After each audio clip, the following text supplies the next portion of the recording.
All right, what is going on, everybody? How you doing? Welcome to another episode of Talking Buffalo, your weekday daily driver for Buffalo Sports Talk and more.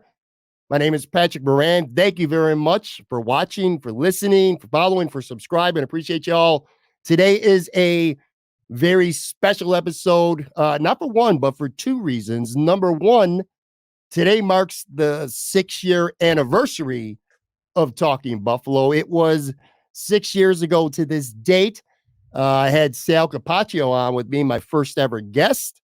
It was called Moranalytics Podcast back in those days, and we were off and running 6 years later, still here. And the second reason why I'm really excited about this episode is this is our fourth annual Buffalo Podcasters Roundtable. I have three of the very best, most creative Buffalo sports content, Buffalo Bills content creators that there are in the business today. Greg Tompsett from Cover One, Bruce Nolan from Buffalo Rumblings, and my man Joe Marino from Lockdown Bills. What's going on? I don't even know. You know what? Doing these with three other guests, I don't know about you guys. Like, you have your routines, and usually it's either I do something solo or I have a guest on. Kind of having four people on is a little different. In fact, I think this might be the first time in a full calendar year since I've had three guests on, man. Let's start with real quick here with my man, Joe Marino. Besides being that daily grinder, Joe's one of the most popular dudes when it comes to Bills coverage, mainstream podcasting or otherwise. What's going on, buddy? How you doing, man?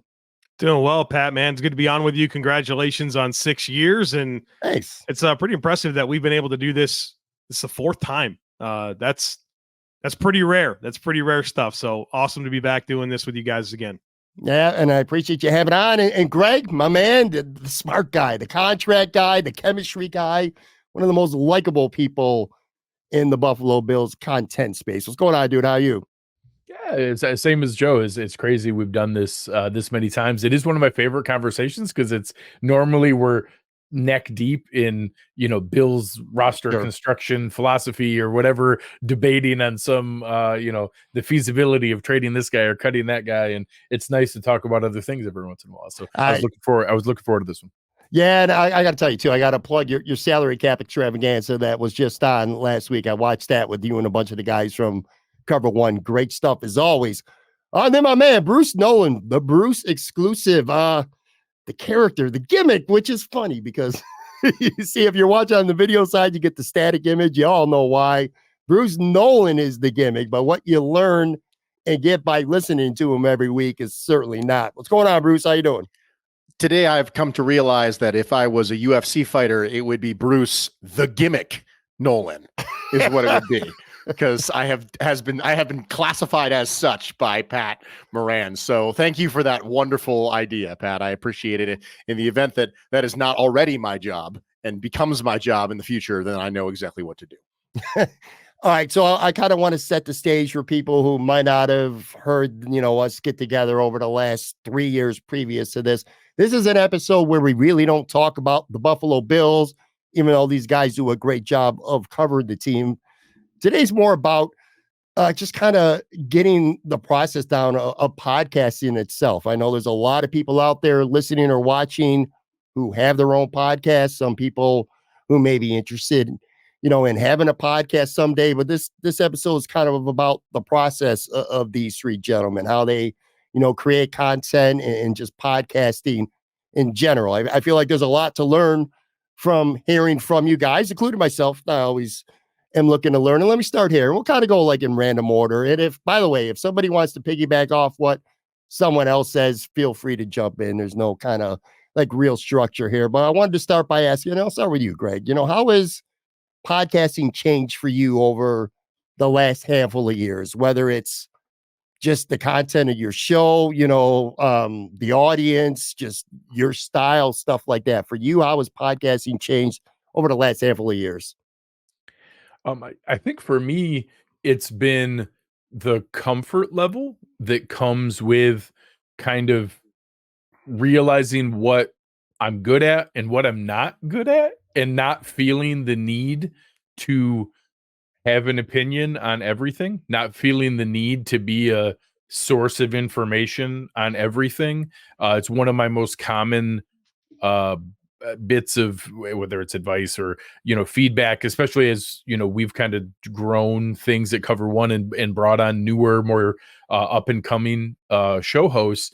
That's always the biggest piece that I give to people is when you're starting out, you feel like you have to have a strong opinion, an informed take on everything, and getting to the point that I am now, where part of it is not caring anymore, but also just being like, yeah, I know some stuff I'm good at. There's some things that I've established that, hey, I know how to talk about this. I don't have to know about everything. I don't have to be the expert on everything. And it's okay to acknowledge that I'm certainly not. I'm for sure not the most informed voice on several things. And I think helping people reach that point of, hey, don't feel obligated to be the source of information on everything you do is a big thing for me. And now, coming up, I haven't quite hit 6 years where you are. I'm coming up on it, but 5 years plus and getting into the niche and the areas that I feel I do bring some value. That's the comfort that comes in some of the other space of not feeling like I need to be the expert on everything. And nope, that's not my thing. You probably want to go ask this person. He's really good at that. And being able to shine a light on other people and feeling comfortable doing that has been the biggest change for me. What about you, Bruce? I think Greg's right. I think apathy is a superpower, specifically selective apathy is a superpower, and being able to let go of this, well, I can't know about everything all the time, I think is valuable. I think the environment's changed a little bit. All four of us came on board in the span of about 18 months to 24 months. And I think that what we had there was we had a rapid acceleration in the market of podcasts. For a while there, literally everybody had a podcast and everyone was trying to scoop up as much real estate as they possibly could in the space. And since then, it is kind of normalized a little bit. And the people who did it, they may have done it for 6 months, 8 months, 10 months, a year and a half. And then they're like, you know what, this is a fun hobby. It was a cool thing. I don't want to do it anymore. And so the area has sort of normalized in the market. And I think that because that has happened, I think that that's an opportunity for a little bit less friction in the environment, which is good. I am a very frictionless sort of person. Very, let's just all sing, kumbaya around the s'more, hold hands, make, fried pickles and whatever we got to do to enjoy our time together. So I think that with the stabilization of the market and the economy of podcasting in the space, I think comes a lot of that piece. In much greater quantities than it was before. I think that's changed. So I think the market's changed. For me personally, I think part of what Greg said is really important, that you become more comfortable in your own skin. For me, I had to be more comfortable in Bruce's skin. And I think that that's important because I've always been really comfortable in my skin. But as you start podcasting, there's a cadence, there's a style, I'm a weirdo and that's fine. Like, I've accepted that there's people out there who are going to listen to my show and you got to be kidding me. What is this guy talking about? Like, we had a fairly in-depth sociological discussion a couple weeks ago about human behavior and the way that we perceive things. And the next episode was about correlation coefficients. And we were talking about lines on a chart. And like, I'm just going to go with it. And it doesn't have to be for everybody, and that's fine. But if you're going to do this amount of time, if you're going to do it for this amount of time, you better daggone well actually like it, right? And so I'm going to talk about the things that I like and that I want to talk about, because I've been doing this for too long now to not like it. And if you're constantly trying to put yourself in this space where I'm going to do something to appeal to the masses, or I'm going to do something to be something that I'm not, this is going to get really old really fast, because there's days when you don't want to do it. And if you don't want to do it and you have to force yourself into being somebody else that you're not comfortable with, then you're going to have a really hard time. So I think that the market has changed, but also I've changed inside the market. If Bruce is frying pickles at his cookouts, I'm missing something. Bruce, you missed an opportunity there to reference grilled watermelon. I did. Yeah, I really did. Yeah. I honestly am disappointed.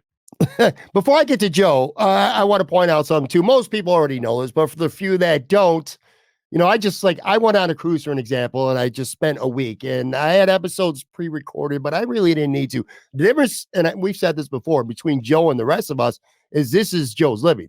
This is what Joe does for a living. So obviously it is different for Joe. I wanted to point that out for everybody who may not have known that. And one other quick little fun fact before I get to your answer, Joe.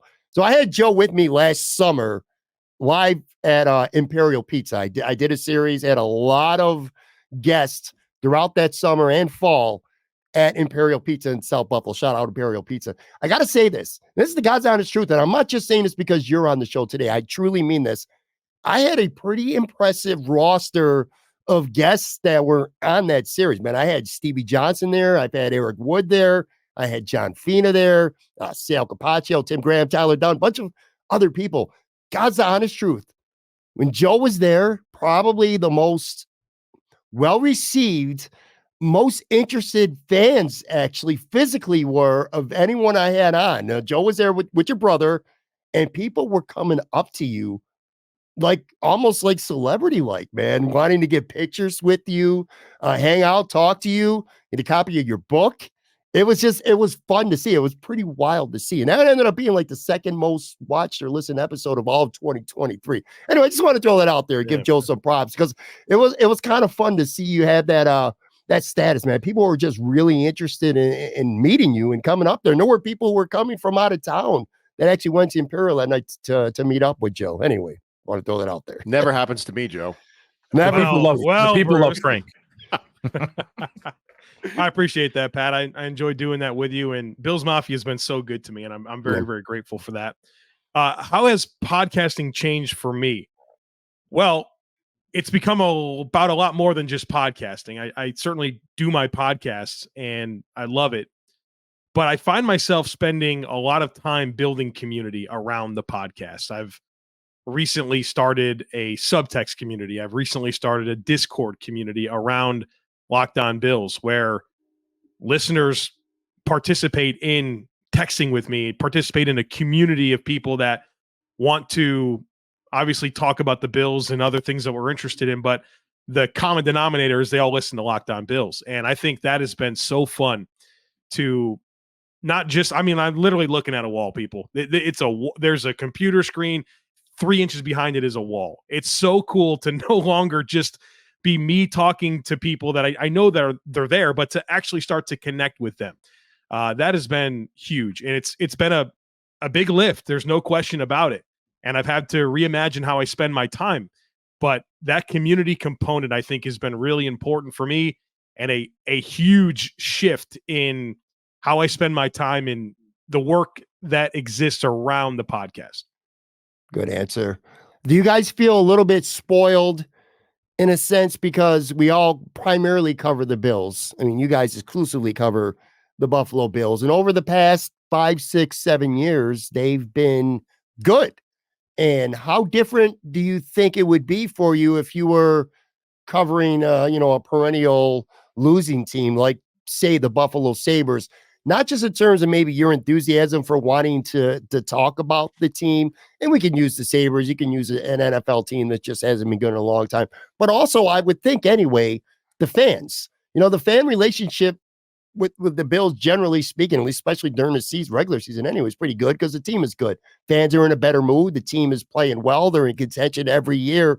Whereas, I kind of, not to the extent of the Buffalo Bills, but I follow the Sabres. I talk about the Sabres, and people who are primarily Sabres fans are just disconnected from the team. We were talking for a couple of minutes before we started recording, like completely checked out on the team right now. I would imagine it would be a lot tougher to have a daily show like Joe DiBiase has Locked On Sabres, talking about a team that just stinks every year, quite frankly, with the exception of last year. I guess I'll start here with Bruce. Do you feel maybe a little bit spoiled or maybe not necessarily spoiled, but maybe the gig's a little bit easier because you're talking about a team that's been good since you've been doing it?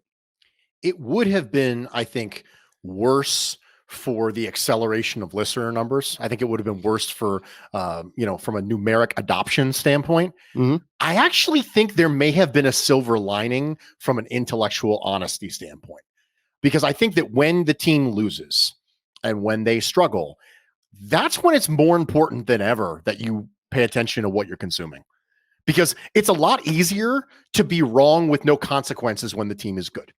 It's a lot easier to be intellectually dishonest with no consequences when the team is good, people will let you off the hook because the team is good.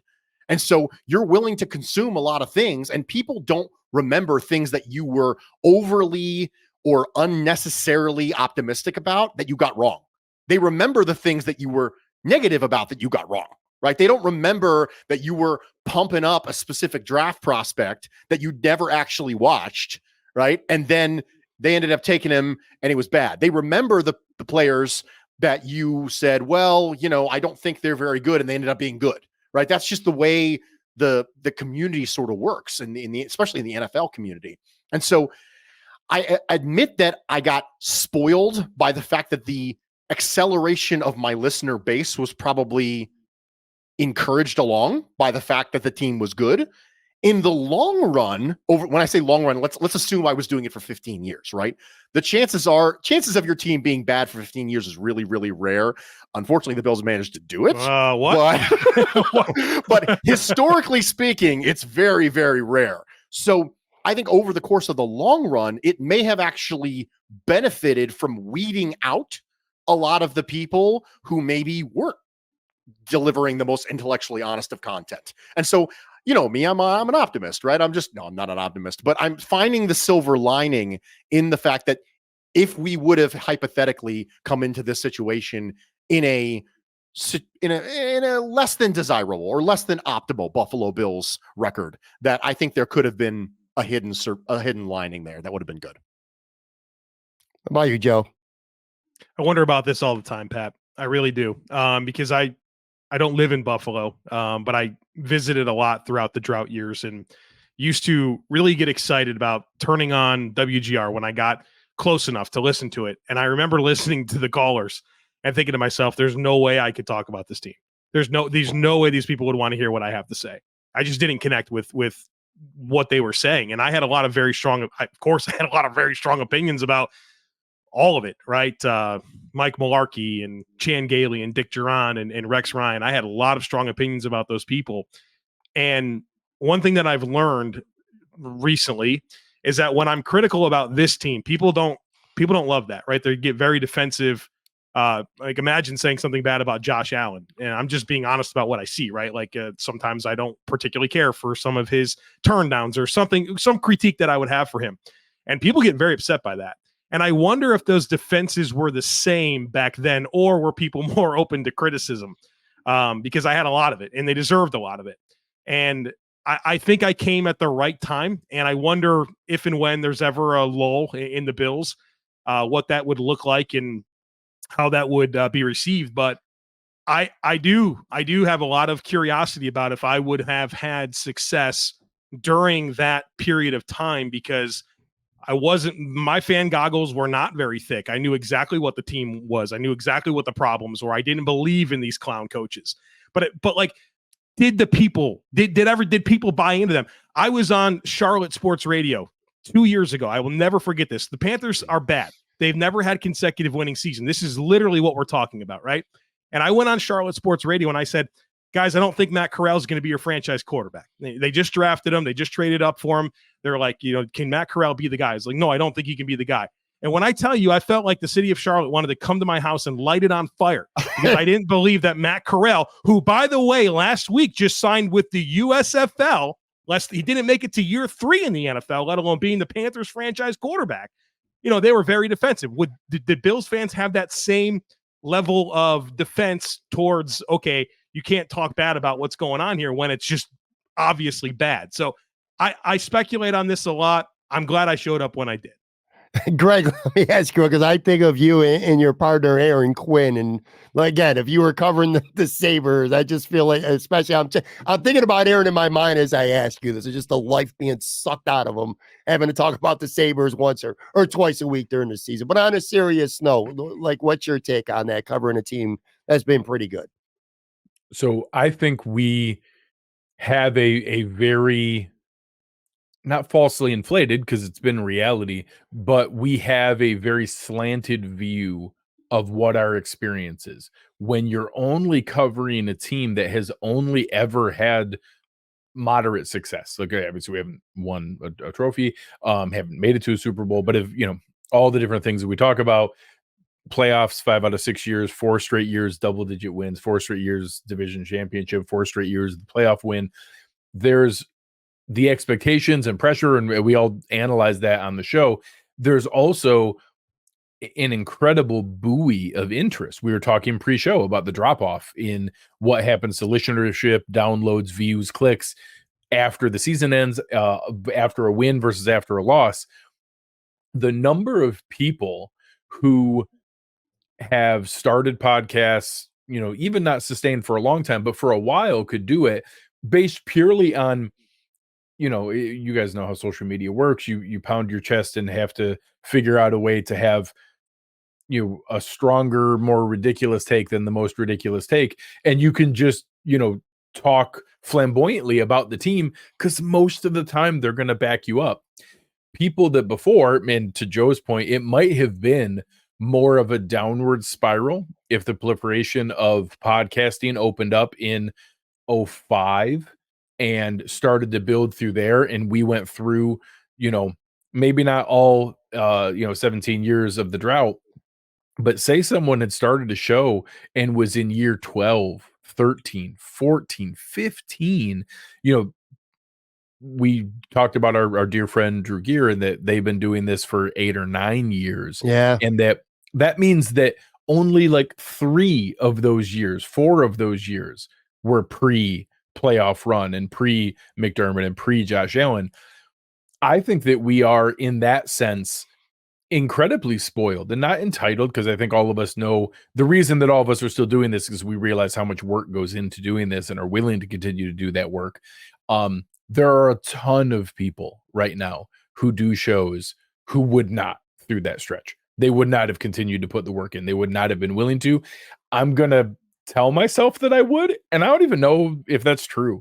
I don't know if I would have. I don't know if I would have kept doing this and would have kept grinding through it. I'd like to tell myself that I would, but I'm honest enough and self-aware enough with myself that I don't know. I might not have wanted to put myself through that over and over and over again. And, we joke about the conditional element of I'm so used to the off season being the good part of the season because you just have the unlimited hope of like, oh, well, maybe if we sign this guy and what if we draft that guy, and knowing the season wasn't going to be that great, but you had I almost had to unlearn that, be like, oh yeah, the season is the fun part now. Watching the football is the fun part now.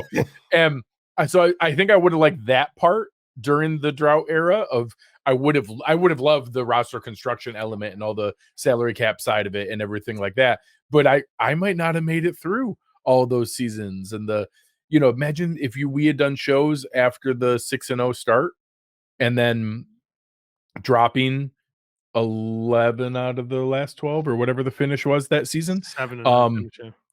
Yeah. So to finish 7-9 after a 6-0 start, that 12 game stretch, that might have broke me as a person.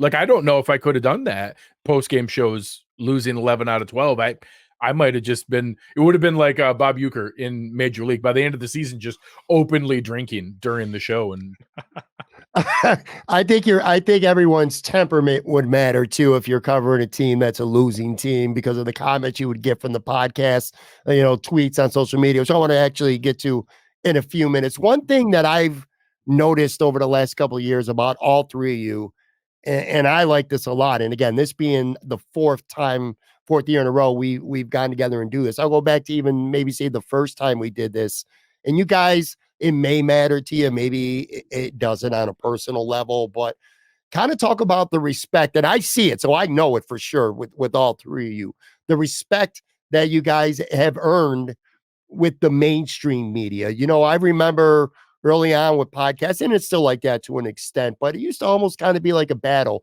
You have the mainstream media, we're in the locker room, we got the access, this and that, blah, blah, blah. And then you got the podcasters, and there are a lot of fans sided with podcasters even early on because it kind of felt like you were the voice of the fans in a lot of ways. But anyway, through the years, I've noticed from talking to a lot of mainstream media people too, is the respect that all three of you guys and others in podcasting, get from the men and women as well.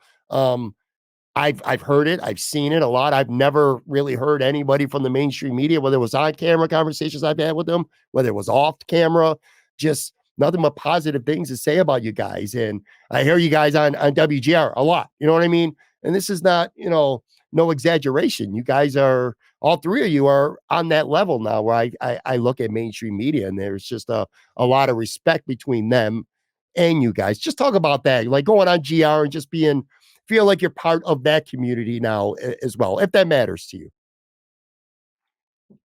This business, like every other business, is a relationship business. Every business is a relationship business, right? Unless you're off by yourself in a specific, fishing cabin on top of the ice, and it's just you and the fish, and that's it. And I guess the relationship between you and the fish matters at that point. But every business is a relationship business. And, I don't really have a lot of interest in playing politics, because playing politics is a matter of ambition. But I do have an interest in playing nice in the sandbox. That is important to me, because people are connected. You might think that you're arguing with this one person, but you're arguing with this one person, and it devolves into a big nonsensical fight between you and a media person. And then that person's friend is affected, and then that person's colleague is affected, and then now it's brand versus brand is affected, and that it spreads. It's an amoebic sort of parasitic thing that destroys relationships, and it hinders my ability to do my job. And I'm not out here to try to, make friends with everybody I possibly can, but I certainly don't want to just unnecessarily start setting fire to every bridge in the world, because you don't know where those bridges go. And you don't know when in your future you're going to need to drive over them. And you don't know who else is on that other side. And so we're just unnecessarily antagonistic, especially in the age of social media, because it's always about, well, I have to be right and you have to be wrong. And then we're both fighting, but we're not really fighting each other. We're fighting for public opinion. We're fighting in a gladiatorial arena, and everyone around us on social media is watching. And so it's like, we're not even fighting for our own benefit. We're fighting for their attention. And it doesn't have to be like that. And it shouldn't be like that, because we're going to talk about this later when social media, but we think social media is like this massive acquisition tool, and it's not. Like, you winning or losing on social media doesn't matter, people. Like, it doesn't matter at all. It's not an acquisition tool. It's a relationship tool. And we're not using it for intended purpose, because we continually misunderstand what it actually is for. And so we set fire to these relationships. We say horrible things. We're always out to antagonize and poke each other and say mean things in the comments. And it ends up becoming this brand war thing. And then it just damages our ability to do our jobs. And that's not what I want to do. So for me, it matters, because there isn't anything about this that isn't a relationship-based business. I have no idea what Bruce is talking about. My social media experience is only ever positive. Yeah. Mine too. Yeah. What are you gonna do? I think that there's. Go ahead, Joe. I'll let you jump in here. I think it's healthy, and I'm happy that there's good respect between us here and the mainstream people, and I think that happens in other markets and with people that aren't on this panel. I've said to all of you guys, at least, and other people that I've interacted with, I don't really believe there's a thing called competition in this space. I really don't. I mean, I think there's room for everybody, and I think that you're going to produce your content in the way that makes sense for you. We all have different skill sets. That's an important thing to acknowledge. I might not be the best at curating sources and breaking news and, doing what it takes to get scoops, right? That's not going to be my thing. But there's other things that I can do that are bringing value to the space. And so I think once you can recognize that and realize that there's enough ears out there and there's enough eyes out there for everyone, and just literally just do your work. And if there's value, people will find it, and you can complement what the space already has or what it doesn't have. Right. And so I think that's kind of the way that I look at it. I think anybody that's advancing the conversation is good for the space. And so I try to be an ambassador and supporter of anyone in this space that I think does a quality job. Yeah, I think that it would be disingenuous to say that it's not flattering to be acknowledged. Everyone wants to be acknowledged. Whatever space that you're in, if you put time and effort into something, having other people who care about and value that thing acknowledging your contribution to it is a very fulfilling feeling. Like we all want that in whatever we do, whether that's professionally, whether that's our family, whether that's coaching our kids, whether that's at church, right? Whatever environment you may be in, if you put time and energy and passions into something and you see other people that care about that thing and acknowledge your contribution to it, that's a very nice feeling. So pretending that it's not, or saying, oh, it's no big deal, like would be disingenuous. It's very nice. It is a very nice feeling. I also think it's part of the reality of the evolution of media. I think that many of the people that I respect the most are the people who have taken the time to understand new areas. I'm comfortable saying this now because he's not in that role any longer, but I had a great relationship with former Buffalo News editor Josh Barnett. And his interest in the evolution of new media always struck me as very interesting, and that I love talking with him and the conversations we would have. And he's gone on to a new role at the Sports Business Journal. He's going to do an awesome job over there as well. But people who are to take the line from Ted Lasso, that be curious, not judgmental. I think that those are the people I've had the best experiences with, and whether that's a guest spot on some other show, whether that's being on WGR, going on Sportsnet up in Toronto, lots of other stations, having people reach out to me that I wasn't familiar with when they're looking for a guest on an upcoming show about the Bills. I'm like, oh, how'd you even know I exist? Like that's, that is a very flattering feeling that like, oh, I registered somewhere on their radar as a person that they would value my opinion about an upcoming matchup. That's a very flattering feeling because it, at a minimum, it validates the time and effort and preparation and everything that goes into it. And that I've fooled them into thinking I know what the hell I'm talking about. But ultimately it goes into that opening comment I made about the comfort level into, I think it aligns perfectly with what Joe said. The more people gain a comfort level in talking about what you're good at, talk about what you know, pour yourself into that specialty, into that thing, into the thing that you're comfortable with, people will find that and people will value that. And the further you spread yourself and the more thinly you spread yourself as a subject matter expert on all subjects, the less that's going to resonate and connect with people. And that if, when people have certain topics that come up, I know that's what they're going to reach out to me for. And that's great. And I'm comfortable with that. And I don't need to be more than that because I know, hey, that's my lane and I'm good at that. And if that's connected and resonated with people, that's a cool feeling.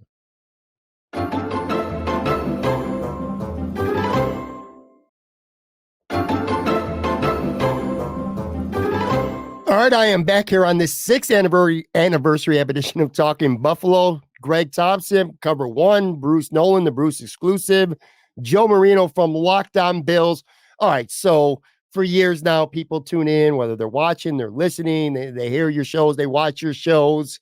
We all know that, you get more comfortable and more confident in your delivery and all that. But even after all these years and all the shows that you guys have done, talk about for people again, because part of this episode is kind of aimed towards podcasters or people who might want to podcast or people who are just interested in podcasting, generally speaking, or content creating, I should say.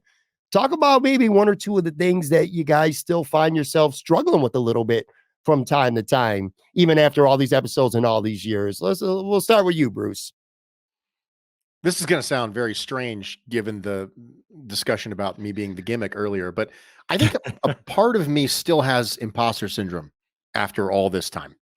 It's interesting because I think that I understand my niche in the space, but it's hard to explain it and make it sound like it has value.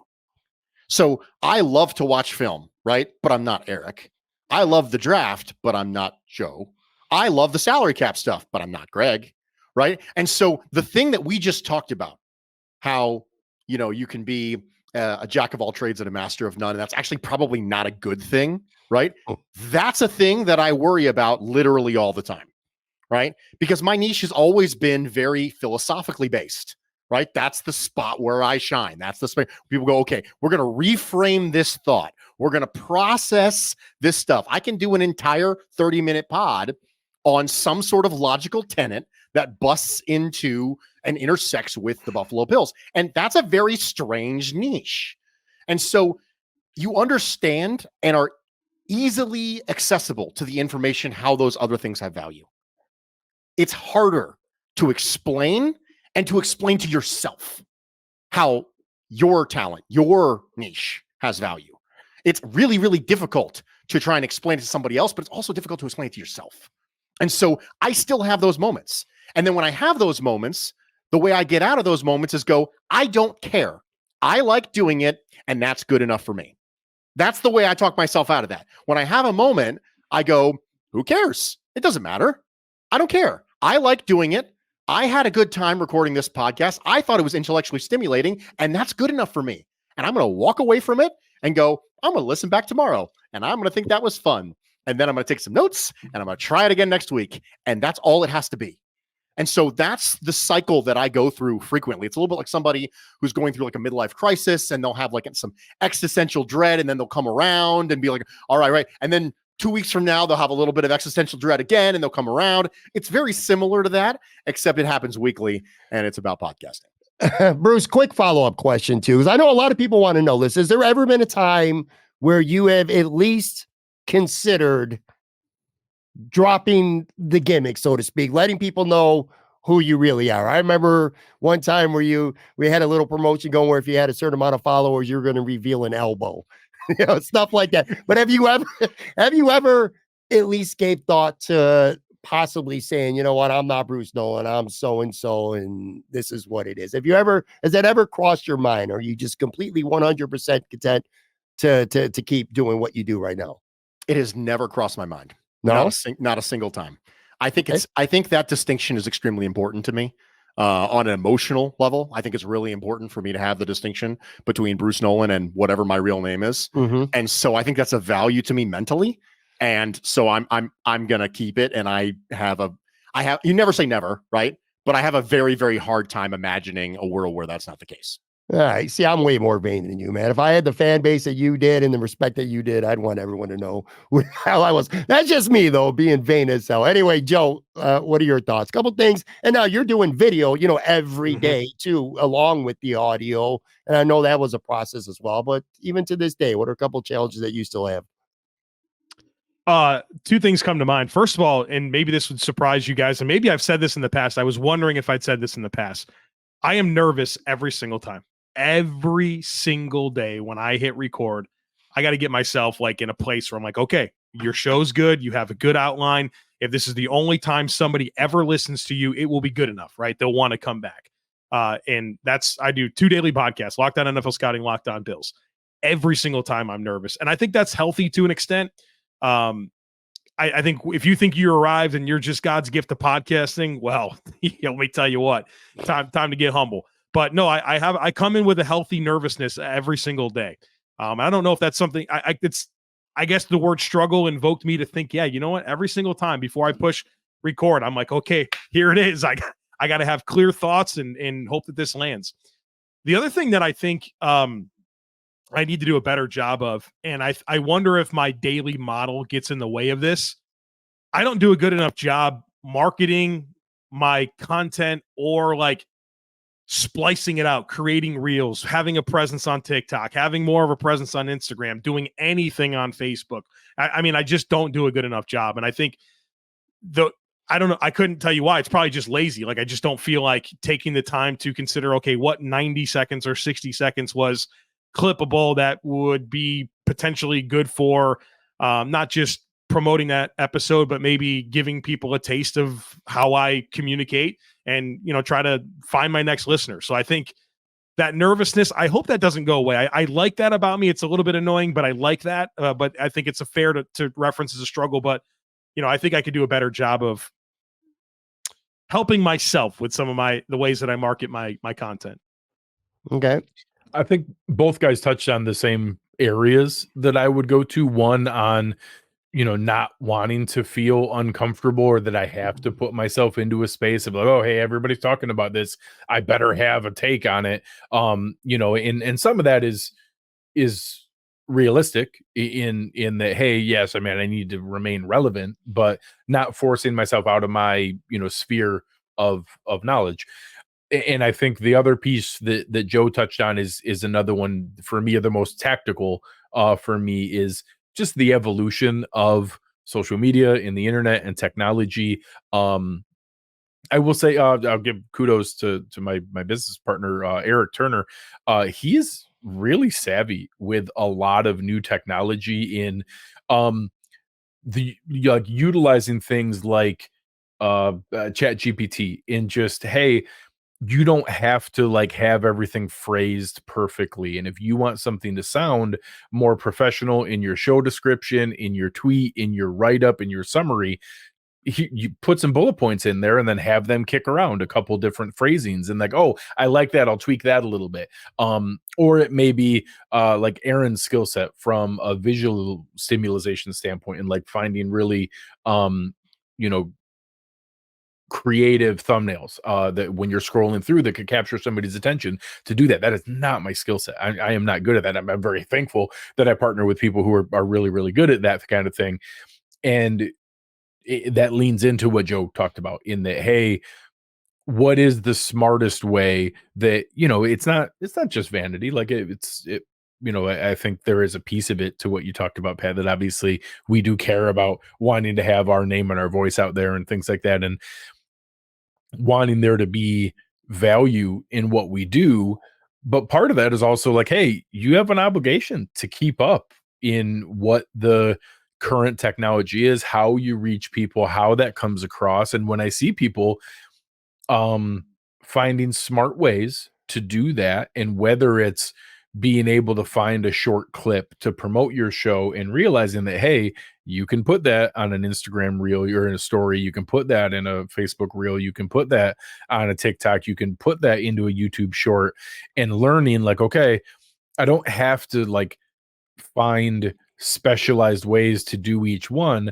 I just have to take the extra moment to figure out, okay, how can I find one of those things and then use it in each of those spaces, because that may be the way to reach it. And some of those things we've talked about how nice it is. You talked about Joe's reception, around the Buffalo community. One of the coolest things, or to Bruce, the comfort level in having content that isn't for everybody. But one of the coolest things is when you do one of those shows that isn't for everybody, but you get one of those messages in a DM or in a private message that really connected with that one person, and knowing that that's cool. Like, that's awesome that it really connected with that person, and realizing like we use a tool called Spreaker for our podcast, platform and networking.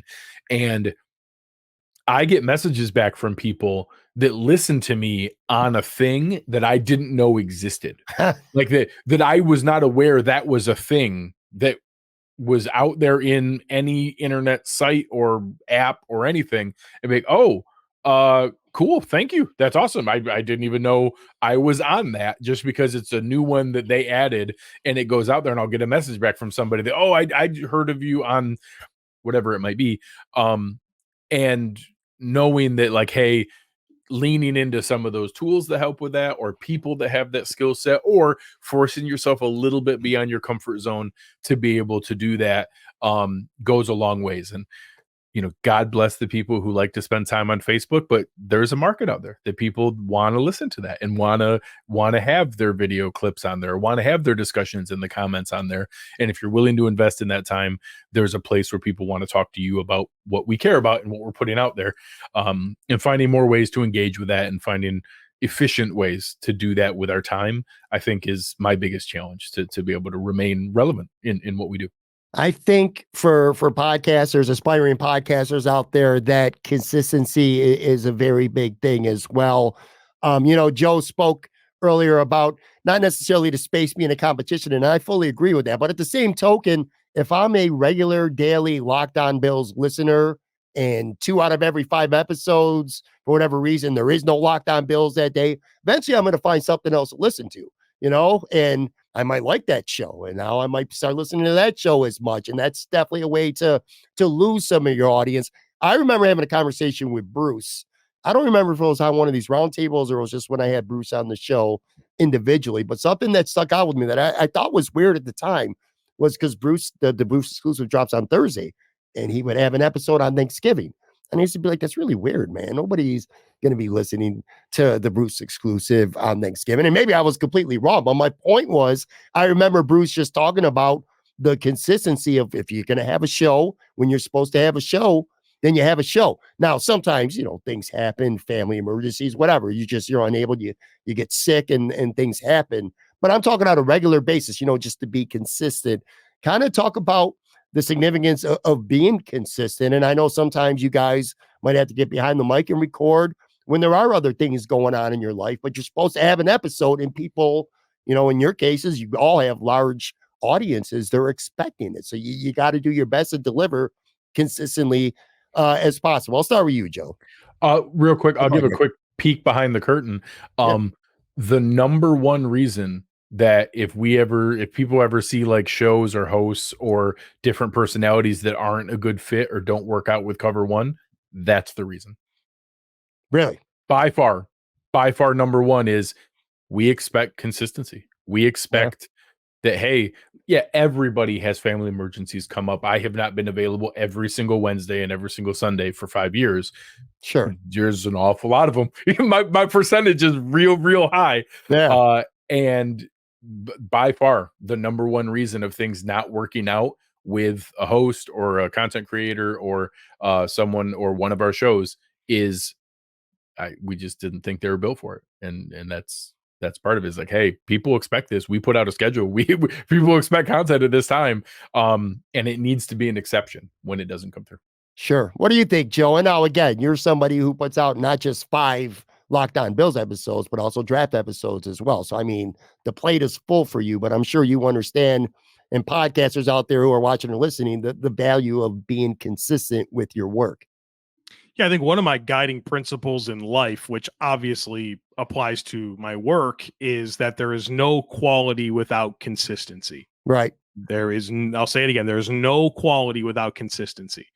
And so it's everything. I mean, I don't want to be redundant and say the same thing over and over again, but if you're not going to be consistent and you're not going to do the things that you tell people that you're going to do, there's no value to it whatsoever. There's no quality without consistency. So it's guiding principle of my life and everything that I do.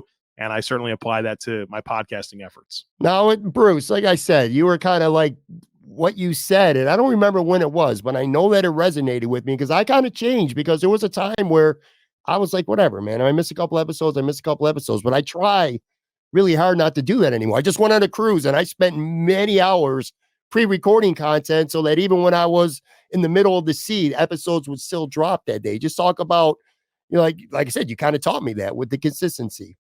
To me, there's 2 things when it comes to consistency. The first one is a moral issue, and it's I said I was going to do it. And that's it. It's good enough for me. I said I was going to do it. I told my listeners they would have a show on Thursday, and I keep my word come hell or high water. It's that simple, right? So I'm obviously, you probably have heard the story before about when I, told Joe Marino that I would do, Locked On Bills. And I went to the hospital that weekend and I recorded the show. Like, the show got recorded. I sounded like death because I just gotten out of the hospital like 2 hours before, but I said I was going to do it. And so for me, it's very simple. I said I was going to, and that's good enough. Like that's enough reasoning, full stop. We can just stop it right there. The second reason is a matter of, I don't think highly enough of my own abilities to think that I can go in off season and have them not find somebody better. It's that simple. Yeah.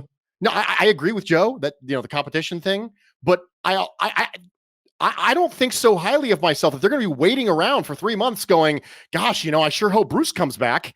No. I can disappear tomorrow and the market's going to keep going without me. Like, I'm not that dude. Like, I'm not the hinge point that's holding this whole Buffalo Bills content creation together. If I drop off the face of the planet tomorrow, that's it. That's fine. It's all going to go. And so I think there's a humility to this, but there's also a pragmatism to this. And those are the two things, aside from just the monetary benefits of being consistent. I think those are like the moral benefits of being consistent. Okay. Let me ask you guys this. We talked about some of the challenges, some of the difficulties that you guys still have podcasting. Even after all these years, we've talked about some of the comfort and confidence that you have doing your shows. How much attention do you guys, I'm going a little bit off script, by the way, here. How much attention do you guys pay to the downloads, to the numbers, in the case of Joe and Greg, views on YouTube? And how much stock do you put into that? Like, you could do a perfect episode. The prep could be great. You could sound great. Your takes could be spot on. You feel like this is a tremendous value episode. And then for whatever reason, you go back a day or two later and you look at the numbers and they're nowhere near what you hope they would be. I'm sure that's happened to all of us here. One of my challenges, because this episode's about you guys, not me, but I wanted to chime in with one of my biggest challenges and struggles is I can do that. Like, I can have a great guest on, or I could do a live show in Imperial, and I'm like, man, everything went great. This conversation was really good. I really want people to hear this. I thought everything was really good. And then I look at the numbers and they're way down on what I expected, or what it might have been the last week. That could be like really demoralizing for me, at least personally anyway. And sometimes it's harder for me to kind of get back on track, where for others, they might just say, oh, it's a day or it's a week or whatever it may be, and just jump back on. But anyway, I'll start with you, Greg. Like, how much attention do you pay to numbers? How much attention as a content creator should you pay to numbers? And how much negatively or positively does it affect you? I'll go in reverse order. Affects me way more than it should. People shouldn't pay attention to them. I do all the time. So obviously not quite to the degree of Joe, obviously, who runs this is his personal business in his livelihood. But obviously, as Cover One has grown, I have taken on a lot of the business side of that, and I do our payroll. I do our, just going through and, confirming each transaction as we have our memberships, our signups, all the different bills that we pay, all the memberships we do, tracking all of the different expenses from just a tax standpoint. A lot of that goes along with, I also track every single show and all of our different shows across our brand and how they're trending and what the numbers are looking like and where good things come from, what are good habits and what are things that we think register. And a lot of it is trial and error. A lot of it is testing. A lot of it is kind of playing around with different things. But we also learn a lot that way in going through and being able to figure out, hey, when you talk about a show and have a draft expert on, so someone like Joe, and you talk through different ones, and then you're going to splice that into different shows or different segments as its own. Do your own SEO for that show and make the title of it the player's name, because people search for the player's name and that's how you find it. And each of those things are just lessons learned that you go through and figure out, all right, this, when we do this, this works. When we do this, this resonates. This has longer shelf life for content. That's only possible if you do dig through and look at the numbers. You can only learn from things if you study it and you track it and you measure it. So obviously I do a lot of financial analysis and industrial engineering from a professional day job standpoint. I bring a ton of those different experiences and skill sets into this, because that's all I know. That's all I know how to do is being able to analyze those things and look at it and learn from those and figure out how to improve in the future. And I think some people who do it tied to their self-worth, which again, I'm not naive. I'm not going to tell people, of course, it matters and it feels good when people listen to your show. It shouldn't be whether you think you're doing a good job or not. If you think you're putting out quality content, people will find it, I promise. But learning what things resonate, and as you try different things or adapt and evolve and try to improve, and you see compared to your other shows, does that thing I tried help amplify, resonate, connect better? That I think you can only know if you are looking and tracking those numbers. So again, I don't want to be hypocritical here. I do think that people put too much self-worth into that, but I also do think there's a lot of value in reviewing it, analyzing it, digging through it, and trying to learn from it as you go. What do you think, Joe?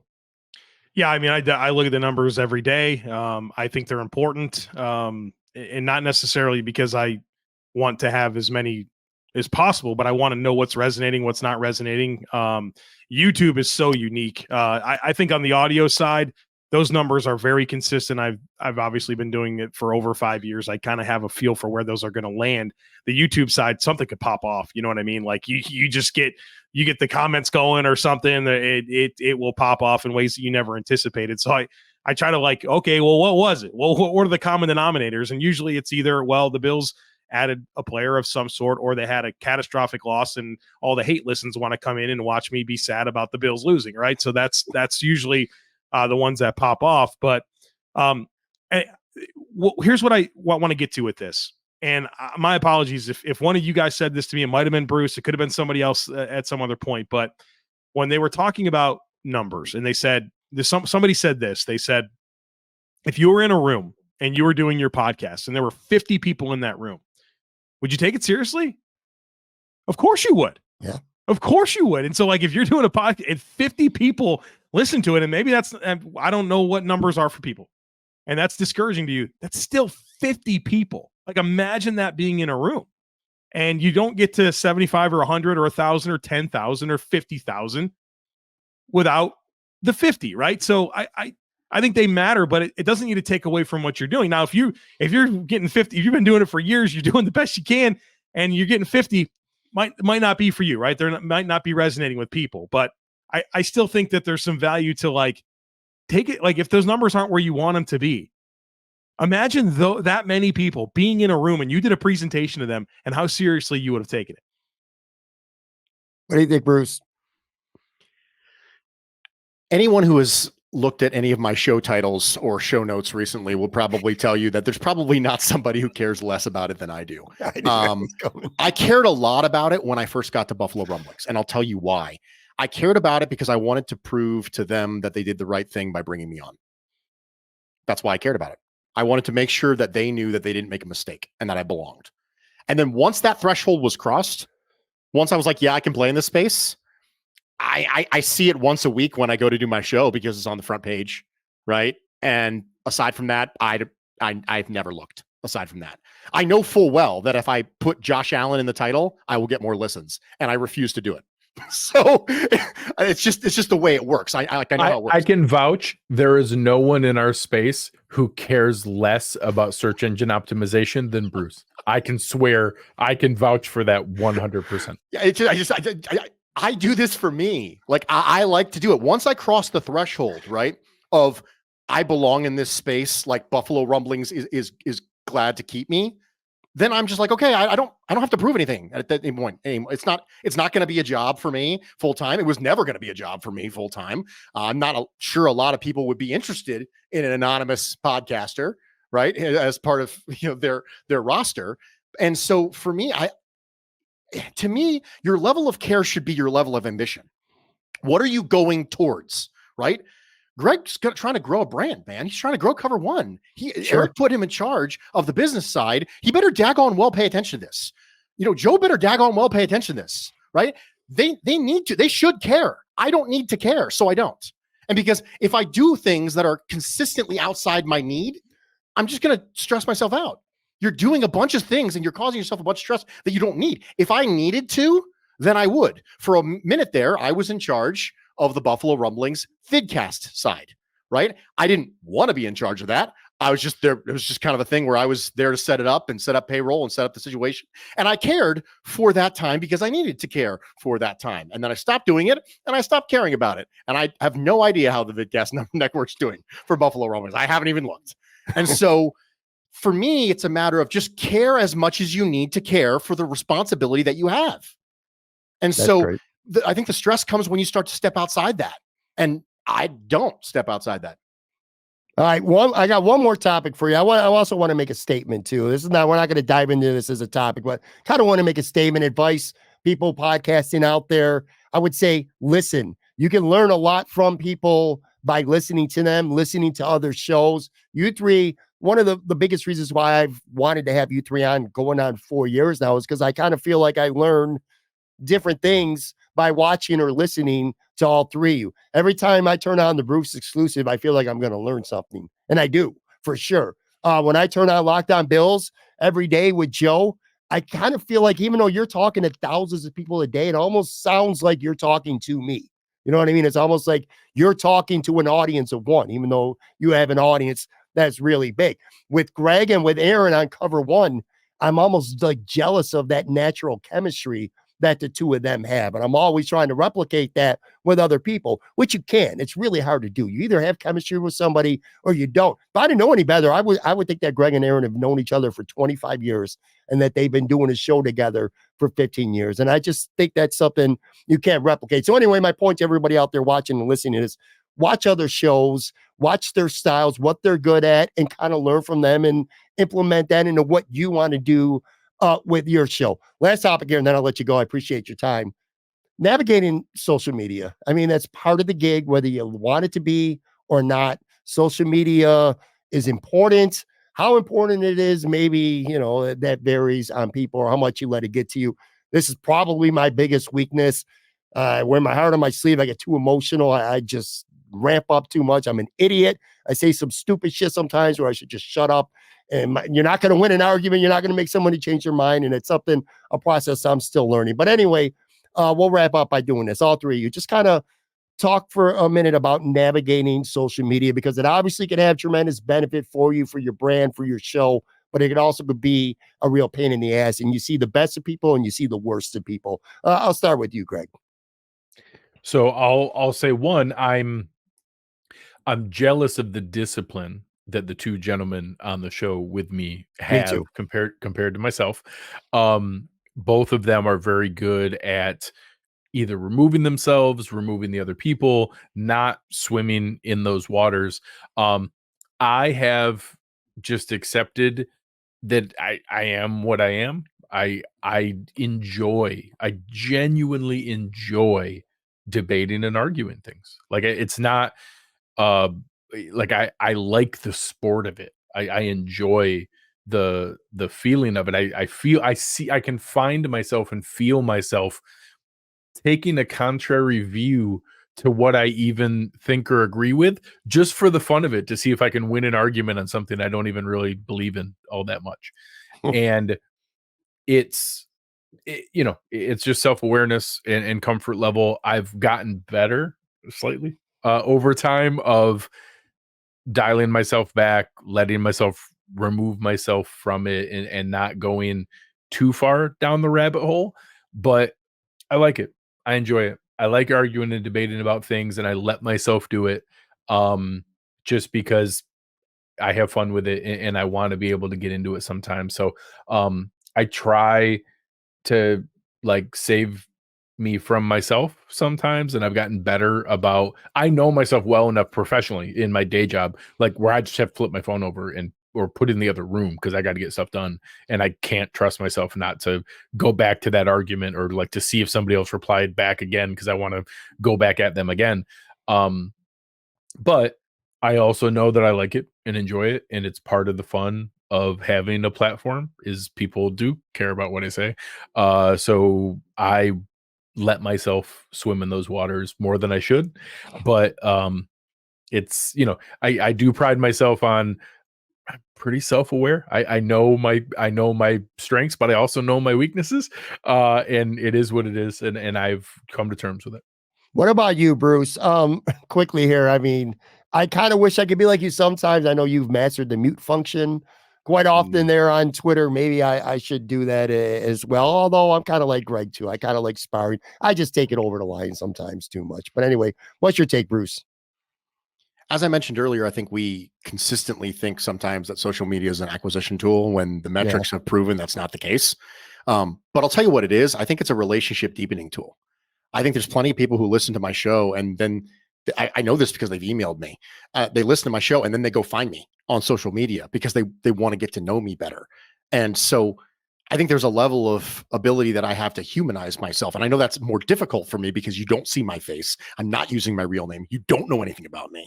And so it's even more important. It is harder for me to connect to my listeners than it is for people who have a real face and have a real name and have a real job and have a real family. No, I have a real family, but it's harder for me, which means it's more important for me on the other side if I want to connect with them. And the people who listen to my show and the people who have emailed me, the level of fondness that I have for some of these listeners, I cannot possibly explain to you. They have been gracious. They have been kind. They've been encouraging. They've checked in on my mental health. They've checked in on my physical health. I mean, these are people who treat me better than most of the people over the course of my life that I've ever had the opportunity to call friends, mind you. Right. Yeah. And we can talk a lot about the definition of friend and why we overuse that term. But I think it's really, really important that we know that they're here to get to know me.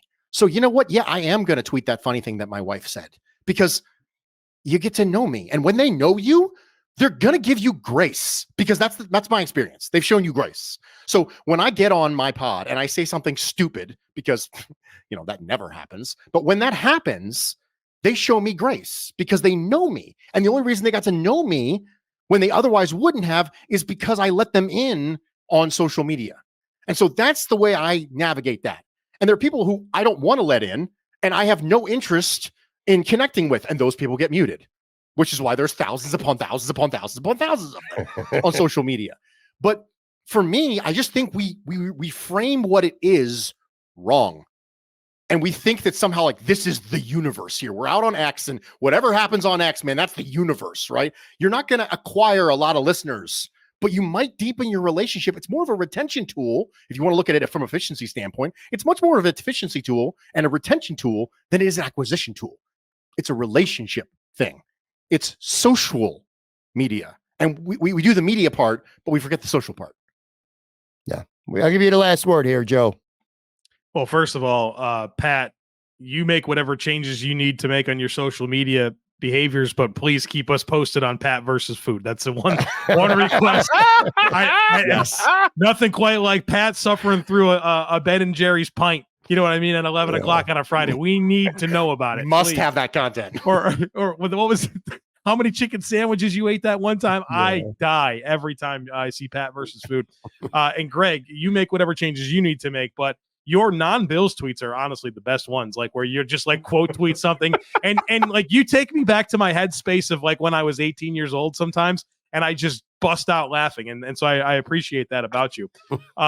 But I find myself a lot more in where Bruce lands with this, and my enjoyment for social media is just so bad. Like I just don't like it. I need to be better at it. I think I said the same thing last year, but it's just I don't know. It's toxic. You get on there, you say something. It's everybody wants to get you and got you and dunk on you, and it's like, does anybody want to have a good football conversation? Because I want to. You know, and the worst conversations are the ones between rival fans. Have you paid attention to this with Dolphins fans, Bills fans? Like, it's horrible. Like just be like the tribalism, just because you have a different rooting interest. It blows my mind, especially because you personally had nothing to do with the result of the game. Nothing. You didn't do a thing, but you're going to sit there and like treat people like dirt because, or make fun of them because something their football team did. It's like Bruce says, it's people in costumes playing a sport. Like, what are you doing? Why are you talking to other human beings like this? I just don't understand it. So I'm so detached from it. I'm so disinterested in so much of it. I ignore so much of it. And so it's a very difficult spot for me because I know I need to be part of it. And hearing Bruce phrase it the way that you did, that it's not a discovery tool, it's a relationship tool. I'm so happy about that, because there was a point in time where I think you could build a brand on X. Right? You can't do that right now. If I post a tweet with a link, 3,000 people are going to see it. If I post take, I don't know, hundreds of thousands of people are going to see it. Like, Twitter wants you to make content for Twitter. And that's a heck of a smart idea, right? Like, why would we just want you to come here to go other places? We want to keep you in our house, right? Like, I totally get it. And for as much as I think there's been some bad, like, trajectory with it, I'm also kind of happy about it, because I think it's putting me in a spot where my natural desires to stay away from it, it allows me to do that and not feel as bad. That's a great take, man. And we're going to leave it there. I want to thank Greg. I want to thank Joe. I want to thank Bruce. Again, 4th annual Buffalo Podcasters Roundtable. God willing, everybody will be healthy and able. I'm already looking for you. Looking forward to year 5. I appreciate you all very much. I appreciate everybody who's watching and listening. I'll be back with a brand new episode tomorrow. Take care.